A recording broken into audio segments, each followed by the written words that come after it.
Dzień dobry, hello! So for today's video, titikman natin ang isa sa mga pinakasikat na hotdog sandwich dito sa Poland. Ito ay ang Orlen hotdog. As you can see, maraming klase ng hotdogs ang meron sila dito. Meron silang standard size hotdog at meron din naman silang mega hotdog na merong iba't ibang flavors. So ang napili nating bilhin ay ang mega hotdog. Dahil syempre, dun tayo sa mas malaki at mas mahaba dahil yun ay mas masarap. Wow! So ayan no, grabe ang laki at ang haba. Hindi siya yung typical na hotdog sandwich dyan sa Pilipinas.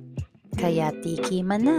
By the way, ang pinalagay ko palang sauce ay ketchup at mustard. So first bite, unang kagat natin, hotdog agad. So hindi tinapay. Well, masarap siya. Hindi siya masyadong maalat.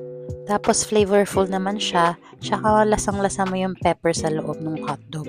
Aside from that, pagdating naman sa tinapay, crusty yung labas ng tinapay pero soft yung loob. So ang overall rating ko para sa Orlen hotdog ay 8.5 over 10.